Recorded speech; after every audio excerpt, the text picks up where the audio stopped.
Number 6, leadership approaches and strategy.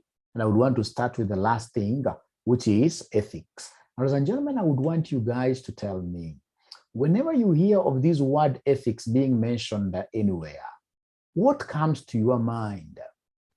What comes to your mind? Ethics. Whenever they mention the word ethics, what comes to your mind? Can somebody in this case here define for us the word ethics before I really get to tell you? Yeah. If you're asked to define ethics, what do you tell us, ladies and gentlemen, do this school of thought of ethics talk about? Remember, ladies and gentlemen, this is quite deep for you. This is quite deep for you. We have 2 types of ethics here. We have what we call teleological ethics, teleological ethics, and then we have what we call deontological ethics. Now, assuming, ladies and gentlemen, that today, you want to take, in this case here, your youngest daughter, who could be, say, 3 years old, not 3 years old, already this person has started knowing, say your youngest daughter, who could be like 1.5 years old, to a dentist. So, of course, you will tell this young kid, today, we are going to see a dentist. This kid will want you to tell her whether, for example, tooth extraction is a painful thing. So atakuuliza, mami, kutolewa meno ni uchungu. Utamjibu namna gani?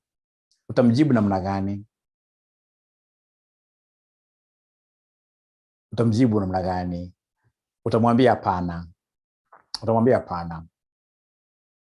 Na ukimwambia hapana, is that ethical? Because for sure you know that this thing is painful. Is it ethical? Because the ethics is all about being honest.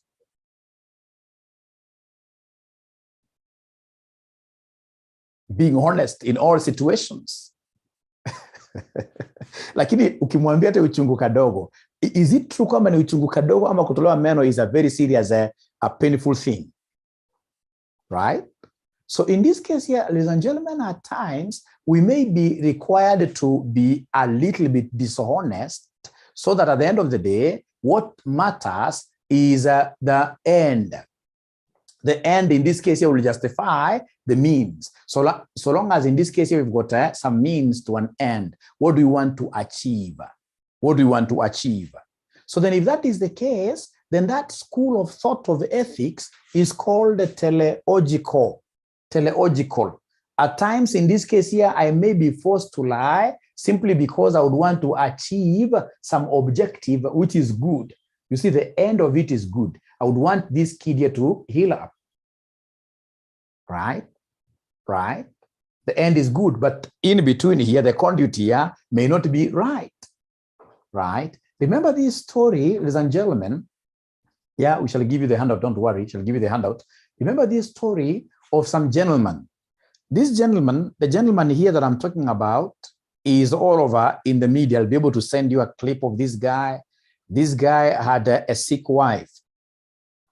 The wife had some finite number of days she could live. She could only, in this case here, elongate her life on this world if she got some specific drug. So this gentleman wanted her wife, of course, out of the love he had for the wife, wanted this wife here to stay with him for a longer period. She had cancer, terminal disease. So she went to hospital, diagnosis, cancer, rare cancer, and the type of medicine she needs is found in this particular chemist.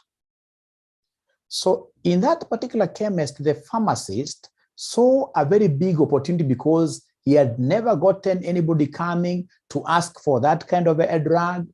Because as I've told you, that drug was for a very rare cancer disease. And it was the only drug. So then this guy the pharmacist told this husband of this great lady who was almost going to the drain, 6 feet, and unfortunately, so he told this guy, yes, the drug is available, but how much? $1 million US. $1 million US. This was a poor man. Akaita mchango ya community mzima. Watu wakachanga hata ikufika $200,000 US. Akarudi kwa hiyo pharmacy, akawaambia nimejaribu, nimepata $200,000 US. Ule akamwambia not less than $1 million. If it's less than $1 million, even if it's by a penny, I'll not give you this drug. Remember, the days are moving on. The lady is straight away looking at what here, her grave. So the jamaa akasema kwani iko nini? Akaenda usiku kwa hiyo chemist, alikuwa shawa na mahali drug imewekwa, akavunja, akaiba ile dawa. Akapatia mama, mama alipokunywa kweli, akarudi uhai vizuri. Akapata nguvu vizuri. Right? So of course, the following day pharmacy alipofungua, akapata chemist imevunjwa, akaangalia dawa, akapata dawa kuna. The suspect ilikuwa nani? Yule jamaa. Katafuta polisi, jamaa akawekwa ndani. Akapelekwa kwa judge. So jamaa akaelezea judge, hakukataa, akaambia judge exactly what happened and why he had to steal. So wewe ukiwa judge, hebu hukumu jamaa. Hebu utamhukumu vipi? What kind of judgment are you going to pass against this guy?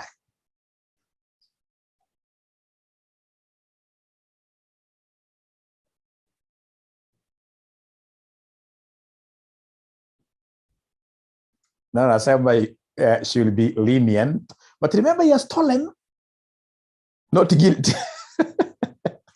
Has this person not stolen? Has this person not stolen? Has this person not stolen? So, all right. What at the end of the day, ladies and gentlemen, he took, but remember, he has not paid value for whatever he has consumed. Burglary. He's broken into somebody's business, right? So, ladies and gentlemen,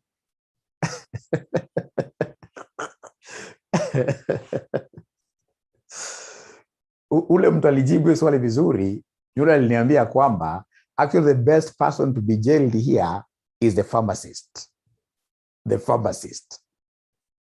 Yes, the pharmacist is the one in this case here to be jailed. But now, ladies and gentlemen, listen and listen to me very well. It is the end that matters. This is the school of thought called teleological ethics. The end that matters, right? In between here, I mean, we wanted this lady to be saved, right? It is the end that matters. Ladies and gentlemen, we'll come back to that story, although this is beyond your school. It's beyond your school of thought. For those of you who want to do like some executive MBA in whatever, where we teach ethics, right?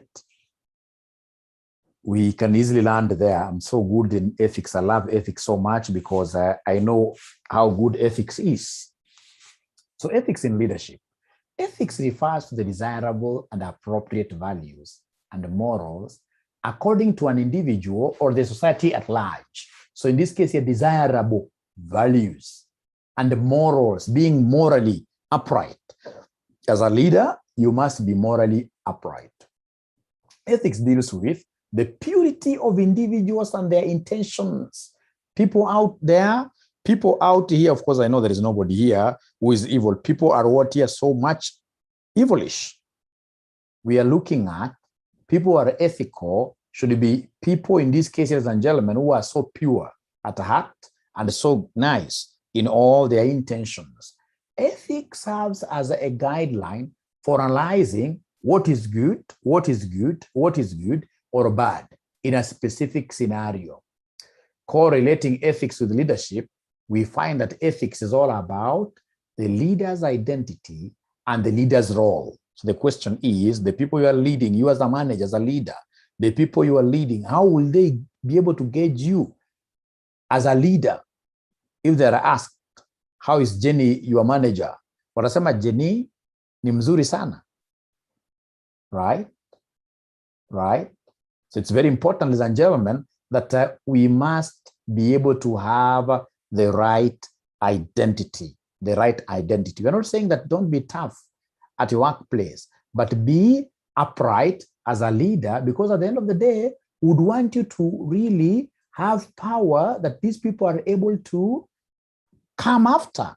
They will be able to listen to you. When you tell them that this is my vision, they'll be able to walk towards that vision without really fearing. Now, the most important thing is for us to appreciate the traits or characteristics of a leader who is ethical. This person must be very respectful. You respect everybody in your organization. As a leader, you must respect everybody, right? He respects others. An ethical leader should not use his followers as a medium to achieve his personal goals. He should respect their feelings, the concept of empathy. Respecting the followers implies listening effectively to them, being compassionate to them, as well as being liberal in hearing opposing viewpoints. In short, it implies treating the followers in a manner that authenticate their values and respect people. The other thing, ladies and gentlemen, you're supposed to know under leadership ethics is that you are there as somebody, you are there in this case here to serve. It is called servant leadership. This thing, ladies and gentlemen, of you getting seated in some comfy, reddish chair, swinging around all over as everyone else is working, is so wrong.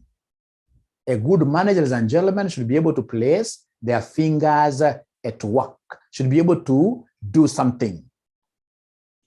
There is no way you'll tell me that you are somewhere there, seated comfortably, and people all over are doing great things out there. Others are mechanics out there, toiling in every other day. You are telling me that because you're a leader in that good glass office, your work is just to sit there throwing orders left, right, and center. You can't be blessed. Remember what I told you from the word go under Gilbert's Capo principle of management, Gilbert's. We said every person in the organization must be a trainer, a trainee, and a doer, So you must, ladies and gentlemen, be willing to serve your subordinates. Serving doesn't mean that you don't delegate, really, but you must be willing to serve. For example, when your subordinate does something and they come to you for review, don't tell them, hey, no. You need to review and they give feedback in good time. So all the things that you're supposed to be executing at your workplace as a leader, be seen to be doing them. Be seen to be doing them. And that now separates between leaders, in this case here, like the company I always talk about, the one where I work under some Swedish managers. Those guys are very ethical, right? They know what is required of them, right? They know how to ask for work to be done from their subordinates. When I compare there and other places I've worked in the past, where we have got African leaders, ladies and gentlemen, most of us, in most cases, we are so disorganized. Would expect, ladies and gentlemen, our subordinates to do everything for us, including our bag. When it comes in this case here in the evening, we've got to go home. That there must be somebody, and at times this person could be older than you, simply because he's a messenger, that this person has to carry your bag from your office to your car. No. Don't use people like you stepping on them as if they're what your mats. No, that is unethical. That's not allowed. So in this case, ladies and gentlemen, I'll tell you, that's a good question. I'll be able to tell you, ladies and gentlemen, justice. Be fair, be just. In this case here, ladies and gentlemen, be impartial. Be impartial. Ukipata watu wawili, these things happen every other day. Watu wawili wamekimbia kwa ofisi yako, your subordinates wamekimbia kwa ofisi yako mbio, wanaleta allegations hapa na pale. Please listen to all sides before you make a decision. Sasa kusema tunajua sasa wewe ni kisirani sana, mmoja unaonea mmoja. Hapana. Right? We are looking for justice. We are looking for justice. Very good. Iko mwenye alibebea bag sana. That's too bad. That's too bad. That's lack of exposure. Somebody who is exposed like myself, I know that in a span of 3-4 years, I'll have some of my subordinates in some other place of work where they will be my seniors, right? You'll have somebody like, for example, like Uhuru Kenyatta, Minister of Finance sometime, working below some people. After some time, this guy becomes the president, right? So if this guy was carrying your bag throughout now and he has become your president, what happens, right? So the concept of building other people, building communities is quite a nice thing for you to think of. To think of. Don't be a person, ladies and gentlemen, who destroys value. Don't be a person, ladies and gentlemen, who destroys what you value at the workplace. You're building people, you're building your staff, you're building communities around you. That is something that is right for each one of us to do. However, ladies and gentlemen, when we talk of leadership for our case here, there are things that I would want you to always remember. Things that I would want you to always remember. The ethical principles of accountants. Ethical principles of accountants, as spelled by us, or rather for us, by ISPAC.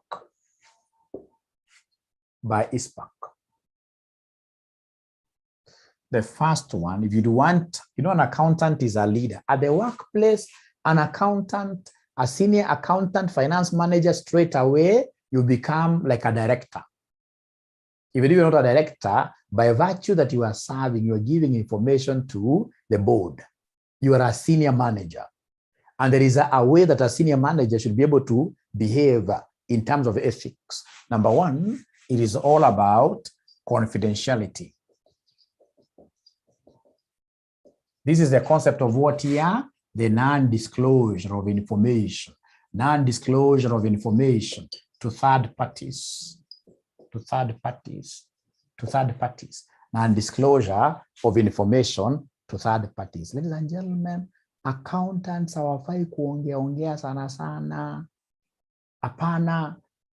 Iko wala ambapo mmekuwa accountant lakini hamkuwa mnafaa kuwa accountant because haujui accountant sio mtu kwenda kumix na watu wengi kuongea mambo mengi. Hapana. Unapata, ladies and gentlemen, kuna mwingine, for example, nakumbuka kampuni fulani kwa tunafanya kazi, anakuja tu out of nowhere anakuambia unajua so and so, huyu mtu akuchukua advance. Atachukua advance jana, ameomba ingine leo, angalia saa mtu kama anaishi namna gani. Once you start hearing yourself talking like that, then know straight away that you are not meant, ladies and gentlemen, to be an accountant. An accountant, even during your burial, we should be able to bury you with a lot of secrets of the company. Lakini kwa mwingine, akiwa na kitu kadogo kama anawashwa, wewe hukufaa kuwa accountant. Kama hujaambia watu 10 aufurahi. Accounting is all about what is somebody non-disclosure of information to third parties. And in case, ladies and gentlemen, you need to disclose information to third parties, there is that formal channel of whistleblowing you are supposed to follow. And that is why the Masai Mara heist never went on very well. That gentleman, as we speak today, actually alipata kazi tu juzi, he was jobless for some time. The Mara heist. Not that he did something wrong to disclose. The only thing alifanya makosa zaidi is the fact that when he thought of disclosing whatever theft that was going on there, he thought of just calling the media people. That is not how accountants behave. That's not how accountants here channel their grievances. There is always a way. You can think of, for example, your professional body. Get legal advice, right? There is a way. When you call upon like citizen media to come and air some of these stories, then they will be able to air those stories very nicely, juicy to people out there. They'll be able to promote whatever companies want to be promoted because they've gotten a story to tell. But at the end of the day, when the gentleman was being fired, Citizen was nowhere to help him. right? So confidentiality is a key thing. Number two, I've seen somebody remembering this, the concept of integrity. The concept of integrity. Integrity is all about being open and straightforward. Straightforward, straightforward, straightforward in all your dealings. In all your dealings. Always put all your cards on the table. Si tunapiga na wewe deal. Not even deal, tunataka kuandikia na contract, lakini uko na ka special card umeficha. Ndio sasa mtakwambia na kufichia white. No, we must be open and straightforward in all our dealings. And I know here so many accountants fail. How do they fail? Some of us will be called to the board of management to go and, for example, present some information. I know of so many people, whenever they are called upon to go and present some information, they'll even start doing creative accounting. Overstate receivables, because they would want to portray a very good picture. Then you are not meant to be an accountant. An accountant is truthful in all circumstances. How was last month bad? We never got any customer. Because if you keep on cheating that, for example, you had a customer, you're carrying over customers, I mean, they reach a time where you will not be able now to lie. Lies, ladies and gentlemen, you can never survive with lies for so long. So integrity is quite an important thing. Number three, ladies and gentlemen, we have the concept of what here? Objectivity. Objectivity is all about what here? Independence. Is all about independence.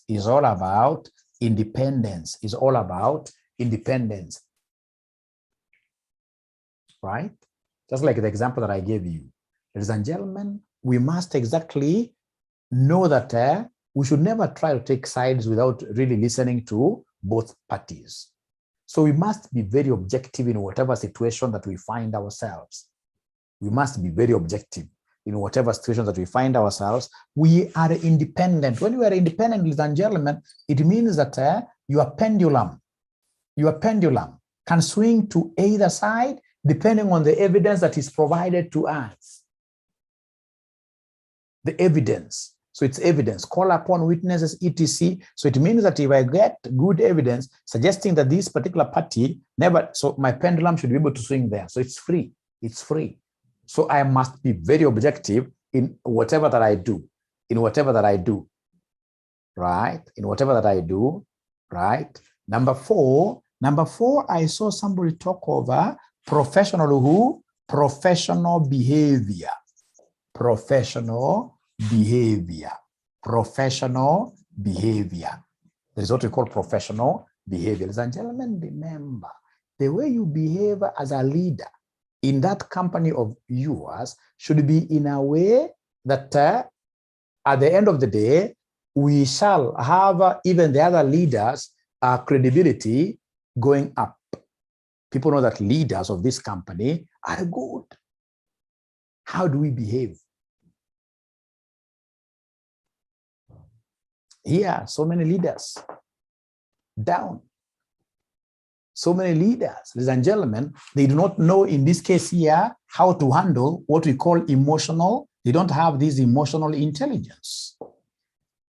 They are not intelligent emotionally. Right? Hapa kuna a lot of misbehavior at the workplaces.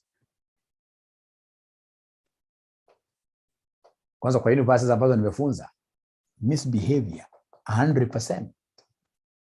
But the fact that you are a senior, for example, a senior gentleman somewhere, so you believe that any other lady who is around there should be yours. That is misbehavior.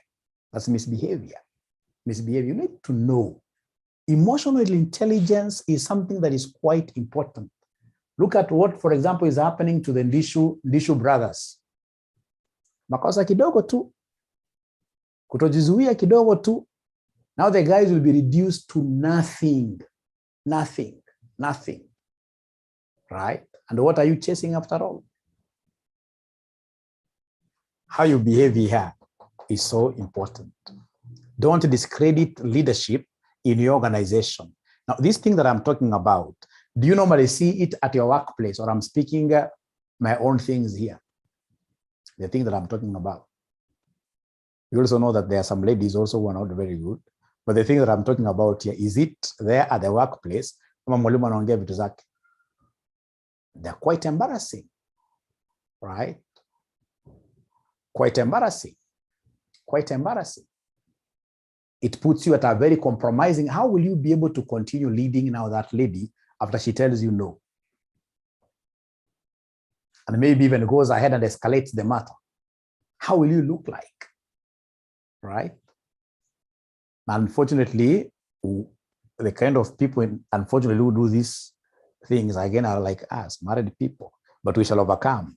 We shall overcome. We shall overcome. We shall overcome. Now, once you are a leader, remember, behavior is not about just sexual exploitation and predatory. No. Once you are a leader, ladies and gentlemen, there are things you need to start straight away running away from. Even these petty issues of what here? Corruption. Even if your juniors are doing them, wewe waachana na hiyo maneno kabisa. Ati mtu amekuja namna hii anakudunga ka 50. Juniors wako wameona, unadungwa ka 50, unadungwa ka 100, right? Ati kwa kampuni yako inajulikana kwamba huyu leader ati lazima aweze kuona invoice ya supplier, ati lazima upatiwe 100,000. Those are bad things. As a leader, we must know how to live within our means. Leadership, ladies and gentlemen, as I keep on telling you, is all about what your sacrifices. Don't get out there and you start thinking that life is all about competing, that you want to be seen with a very big V8. After that, can you finance that lifestyle? Once kuibia watu wengine simply because you would want to have your children, in this case, you're going to abroad universities. If you can afford, no problem. Lakini kama ni kitu ya masupply unaonekana, mara ya mwisho, go to some of these, I told you when I was teaching you this personal finance thing. If you go to most of these prisons, you'll be surprised of the number of accountants who are there. People will use you. At the end of the day, it is you as an accountant who is doing what you're putting your signature there. At the end of the day, even if it's at retirement, you'll get yourself inside. Let everybody know that this person is a straightforward person. Don't misbehave. When you misbehave in such ways, ladies and gentlemen, straight away you are discrediting the entire organization. Let not you be known on issues of corruption. Ladies and gentlemen, most of these things I'm about to pursue in this world, they are vanities. When I was teaching you personal finance, tuliangalia nyumba ya Tuju. Mnakumbuka iko mwanafunzi hapa ameshaona nyumba ya Tuju kweli? Iko mwanafunzi hapa ameshaona nyumba ya Tuju. It's palatial. It's a very big house. It's like a state house. Amuongei sana leo. Amuongeza. Iko mwanafunzi hapa ashaona nyumba ya Tuju kweli kwa news. Kwa news ama wherever. Ama watu za Google. Tuju's home. Right? Tuju's home. Right? That thing, ladies and gentlemen, is so big. So big. Lakini unapata mama kwa nyumba, anamuacha, anatoroka. Anatorokea nani? Askari. Askari who is a constable. Who is a constable. Ama mama anawacha Mutua, the governor, anaenda kwa Kajama akakuimba. So, and that is why I'm telling that these things, unafaa uziangalie very objectively from the word go. Now that I know most of you are still at your initial stages of starting careers. Usiingie mambo ya wizi. At the end of the day, these things are vanities. So, hata ukijenga nyumba iko na bedroom 12, can you sleep in 2 bedrooms at a time?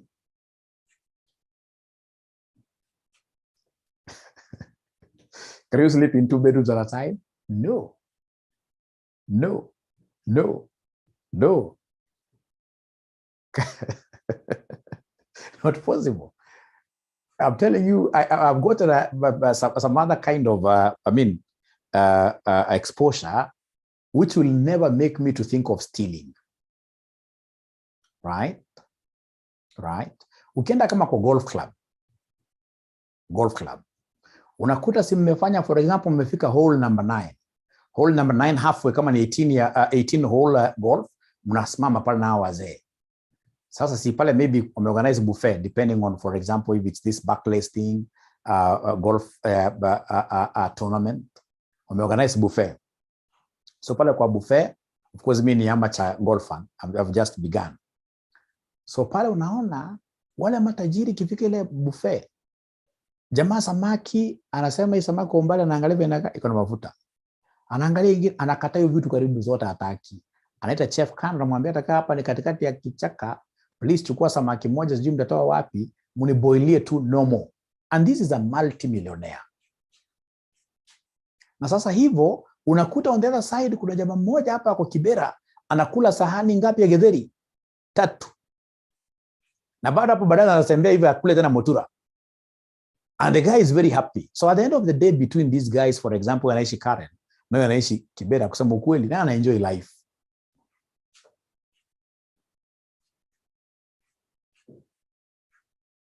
Am I telling my students in this case, ladies and gentlemen, am I telling, ladies and gentlemen, my students here to be lazy? No. The only thing that I want you guys to start knowing that it is okay to just be contented with whatever you are getting. It's okay, right? It's okay. You don't have to steal anybody's money, right? Unaenda, for example, unapata daktari. Daktari ameshaona huyu mtu kabisa, anaenda kupata, ameenda kufa. Huu ni cancer case, ni very advanced, stage 4. The same doctor, ameshaangalia hii hali ya huyu mwanaume ama hali ya huyu mama, ni maskini huyu. Lakini the same doctor anatake ignorance ya family. Anajua stage 4 kuna mahali mnaenda, anawaambia sasa tubuku huyu mgonjwa HDU, high dependency unit. Hata ule mbaya zaidi anawaambia tumbook ICU, right? Yule mgonjwa of course ICU namna hiyo, unasikia bill mara mwisho imekuwa 4 million. Is that ethical? Na ukiangalia vizuri kwa hiyo bill, unaona the doctor's fee hata ni kama 50%. Na hiyo background ametoka aonekani, mtu anaonekana hapa ni hospitali kidai pesa because lazima idai pesa mpaka yule daktari. And you are a leader. And you think in this case you will be alive for so long to continue eating. Right? So as a leader, if you would want to really be respected, professional behavior is a key thing. So once, of course, you finish your CP and become members of ISPAC, you'll get Mwalimu here talking so much about what here? Ethics. Ethics at ISPAC. Number 5, we have what we call professional competence. So professional competence and the due care, here we only talk about what here? Continuous professional development. Hapana enda kuwa manager, hapana enda kuwa leader ambao ni malenge. Lazima ukuwe unasoma. You must strive to be ahead of your, of course sometimes they could be better than you in many aspects, but you're also supposed to be good in some aspects than them. So you must engage, ladies and gentlemen, in continuous professional learning. Even after you clear your CP as a leader, every year, there must be something new you study. Every year, after you clear these things, for example, you have masters, etc. Start studying some of these more like you can do a foreign language. Have something that disturbs your mind in terms of learning. So I hope, ladies and gentlemen, these ethical issues are okay now. I hope you'll be able to find your own way of even explaining them better. Can I move on to something different, ladies and gentlemen? Can I move on to something different, ladies and gentlemen? Yes.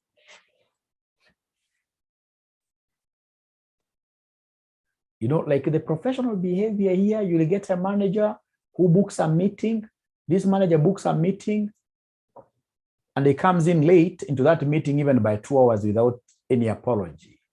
And you think that you've done something that you deserve people to clap for you. You'll pay for that dearly.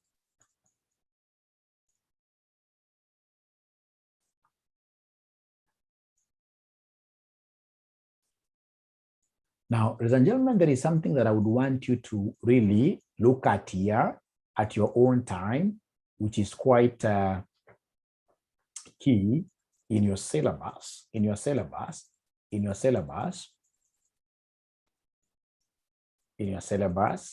this concept of conflict resolution.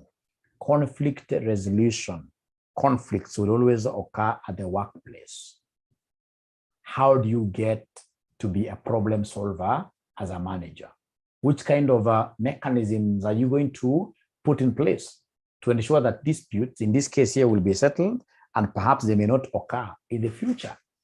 So here, if you look at your course outline, they want you to know the concept of conciliation, mediation, arbitration,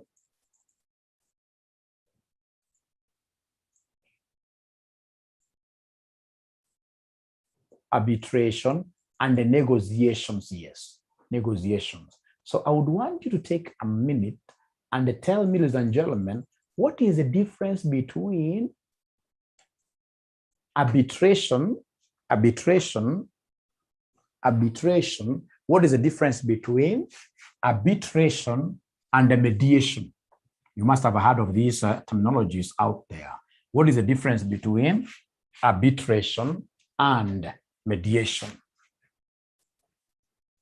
Please, even if it's Googling, I would want to hear this from you. Arbitration and the mediation.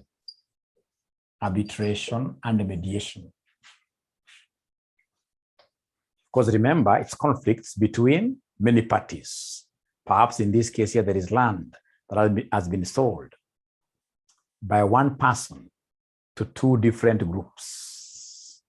And now they have come to you for advice. Do we go for mediation? Do we go for arbitration? What is the difference between arbitration and the mediation? Please Google, and then we try to see whether we can understand this in our own way. In our own way, what is the difference between arbitration and mediation?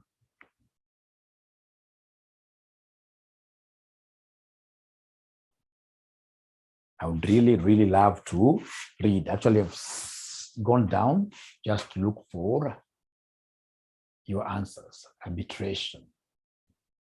Perhaps to give you some heads up, one of them is a court process.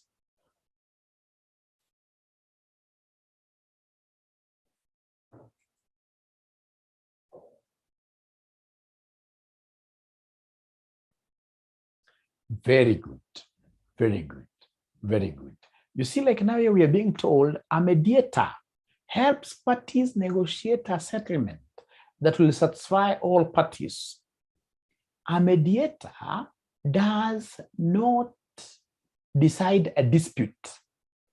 But when it comes to arbitration, an arbitrator is a judge. An arbitrator is a judge, ladies and gentlemen. Arbitration is more like a court out of what here, out of our judiciary, outside our judiciary, but it acts like a court. And that is why whenever an arbitrator makes a judgment, and one of the parties is unsatisfied, you don't go to the high court. You go to the court of appeal. You appeal in the court of appeal. So an arbitrator is more of what here, like a judge. And actually most of the arbitrators are registered what here, advocates. Mediation, of course, ladies and gentlemen, you are bringing together two parties, basically to give these parties a platform to vent. Perhaps these two parties have never gotten a chance of sitting down together so that they can agree between themselves. You're bringing these parties together, right?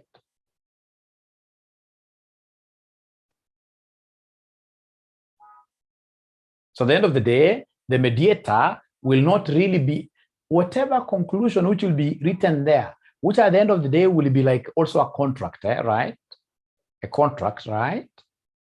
It will not be a resolution of the mediator. It's not the mediator who has given that judgment. No. Ladies and gentlemen, an arbitrator will come, sit down, ask each party to bring witnesses. He listens. And then at the end of the day, he is able to do what here? Jot down a judgment. Is there any other person who has come up with a different way of capturing the two terminologies, arbitration and mediation.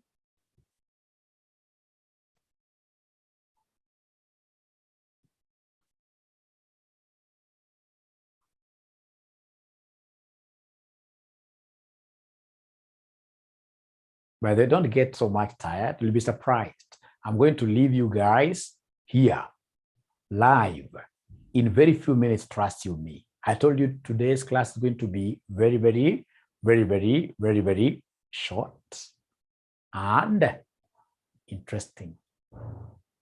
Interesting.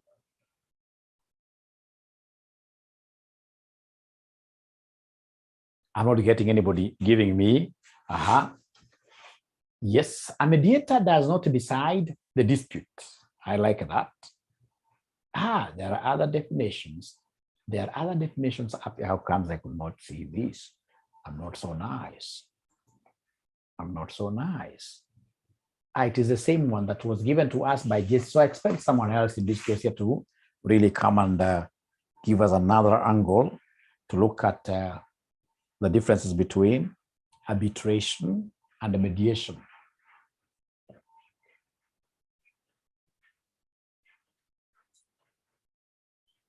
Arbitration and mediation.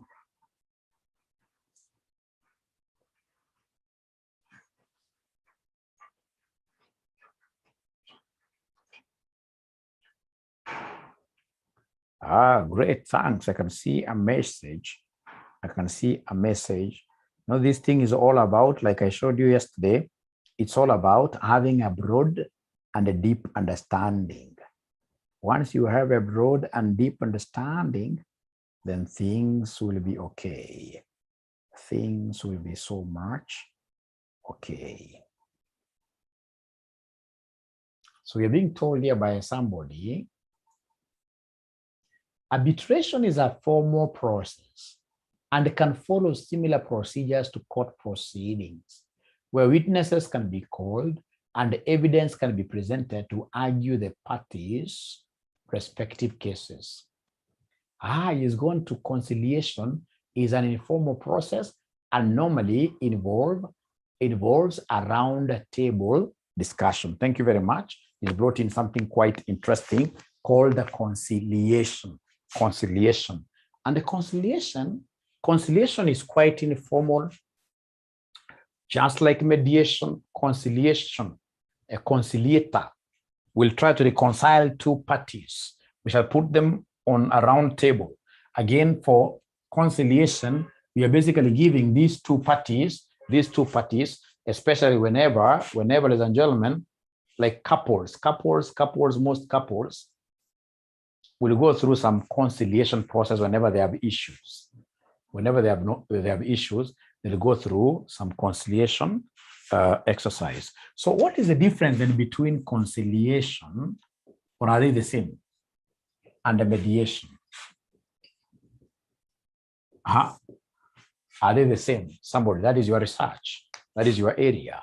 What is the difference between conciliation and mediation? Conciliation and mediation. Conciliation and mediation. Conciliation and mediation. What is the difference?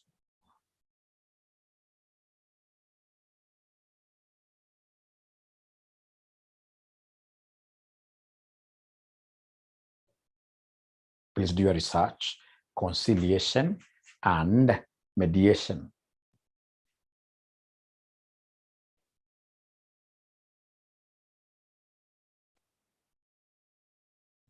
I'm waiting.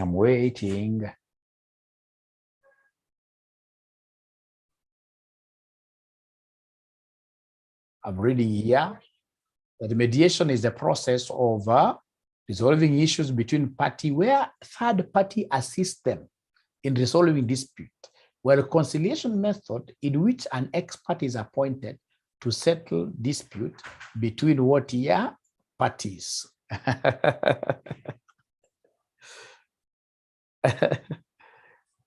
Lynette says, mediation is a form of alternative dispute outside the court. Conciliation is a form of alternative dispute resolution method. It's a process of settling of dispute without litigation. It's an informal process. Both the disputed party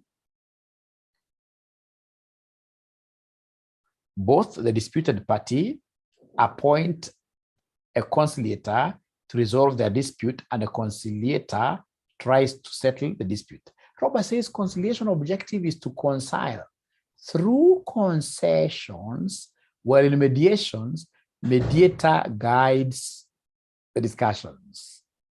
We are almost there, but not yet.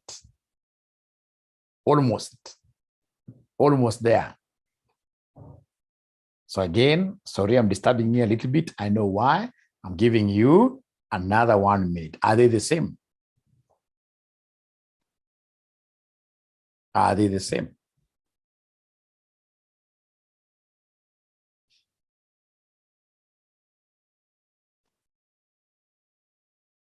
There's really a very thin line between them.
You see, like now what DJC is telling us, that a conciliator, ladies and gentlemen, anybody out there can carry this. It does not follow a structure. But mediation is something, ladies and gentlemen, that is so structured, right? For conciliation, so long as you're a good negotiator, you'll be able to do what here, you'll be able to really hack it, so long as you are a good negotiator. Right? And then remember the conciliations. For you to be able to reconcile, ladies and gentlemen, there must be some sacrifices you guys are going to make. Right? Everybody must be able to see the ground for you to meet at the middle. So Pena is telling us, with conciliation, the conciliator will play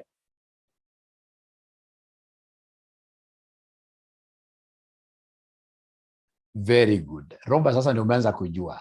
You see, conciliation, ladies and gentlemen, is all about being able to tell each of these parties here to see the ground. Where wacha hii, ule mwingine wacha hii.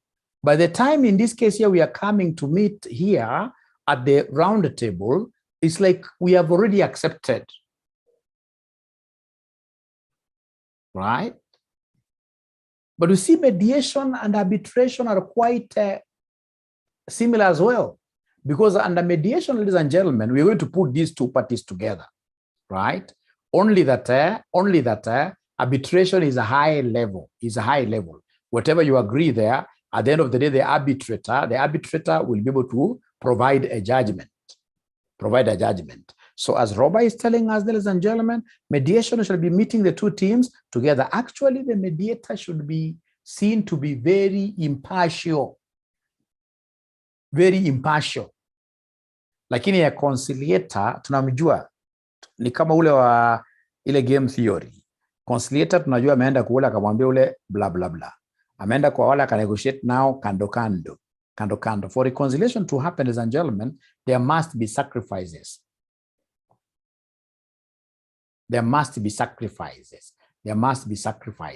So I've already given you the handout. Ningetaka sana muende msome hiyo handout on those areas. I hope I've shed some light ambayo itaweza wasaidia katika understanding.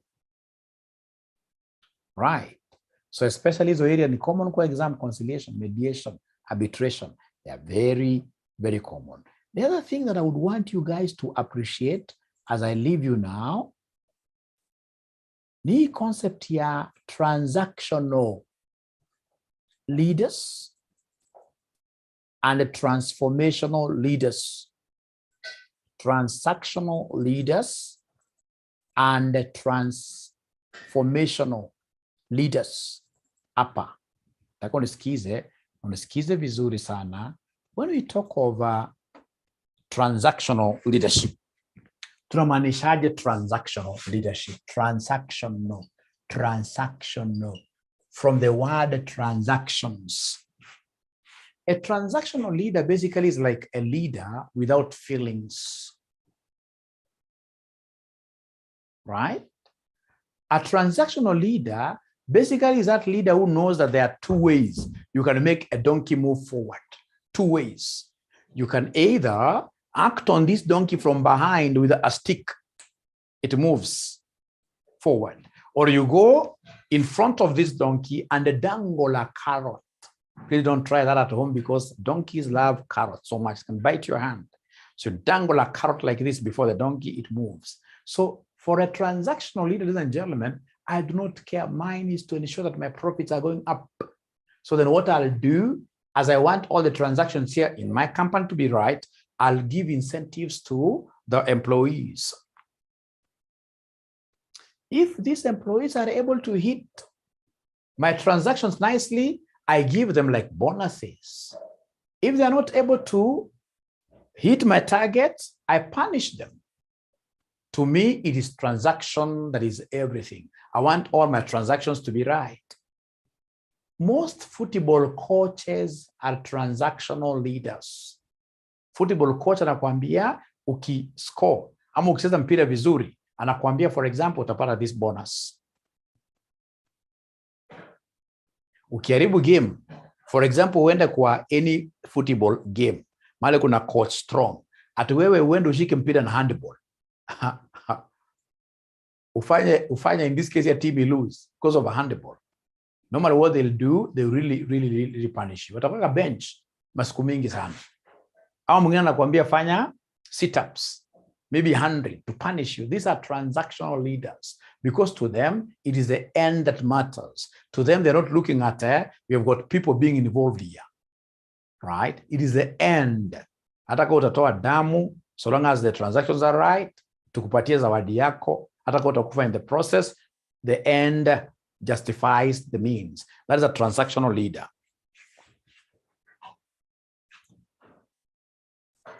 So we are told that transactional leadership promotes compliance with existing organizational goals and performance expectations through supervision, yes, and the use of rewards and punishments.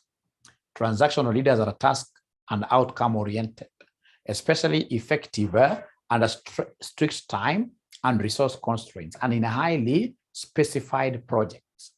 This approach adheres to status quo and employs a form of management that pays close attention to how employees perform their tasks.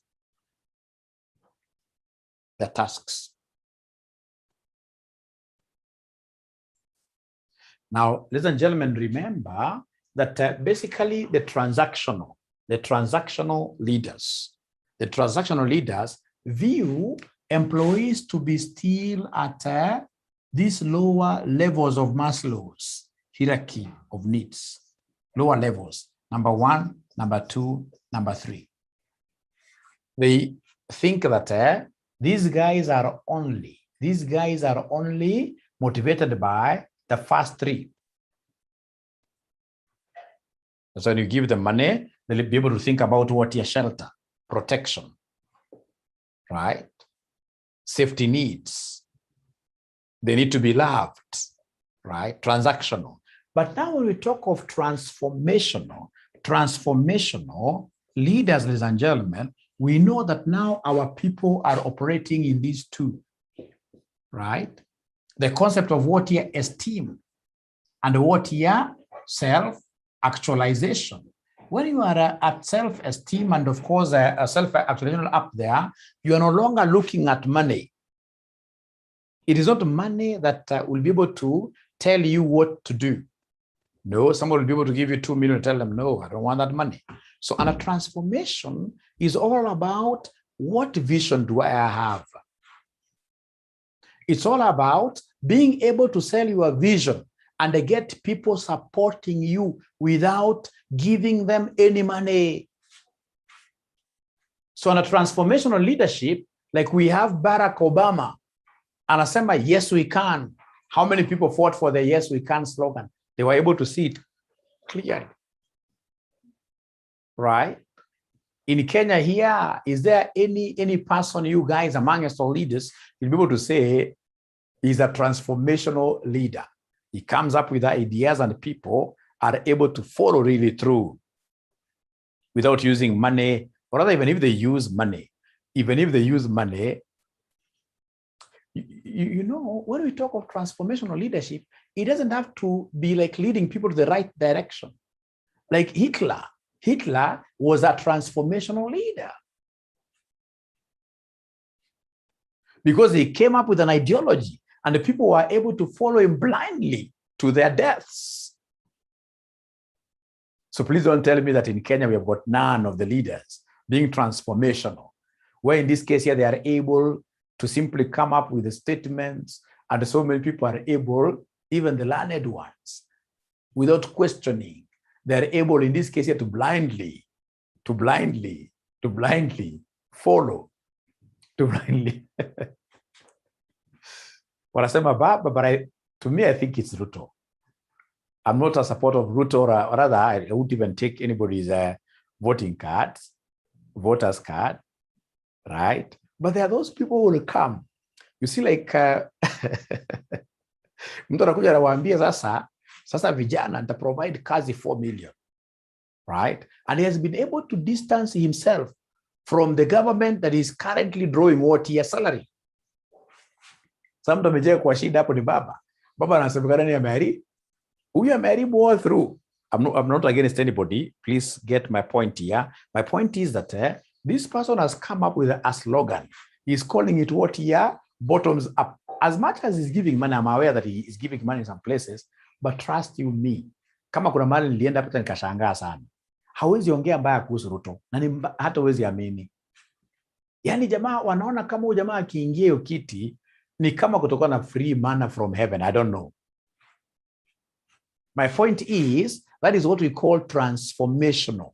This guy used to be in this particular area in Jubilee government, but he has been able to, to transform is to change significantly, right?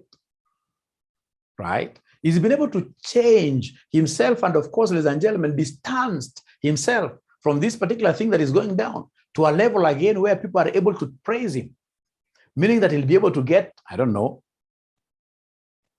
right? Transformational. The thing is,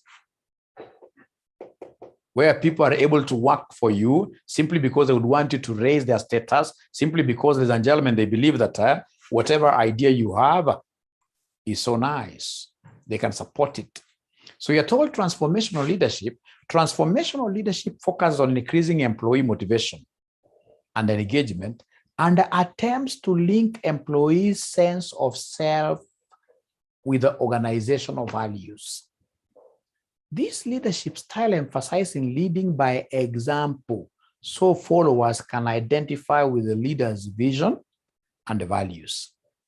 A transformational approach focuses on individual strengths and the weaknesses of employees, and on enhancing their capabilities and their commitment to organizational goals. I'll be able to get, ladies and gentlemen, a better description for this. Let me see whether it's here. I don't believe these are very good. No. I'll be able to get something better for that. So that is one thing that I would want you even to go and help me in this case here to do what here? To research on.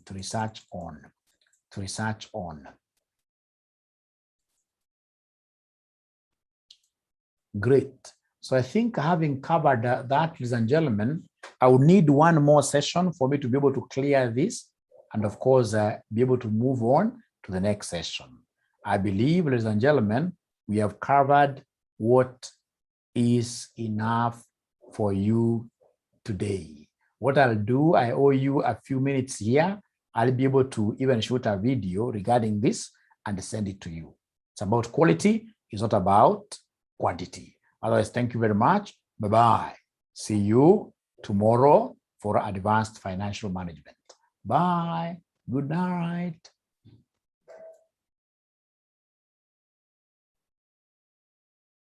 Yeah, the handout, I'll send the handout to you right away after this.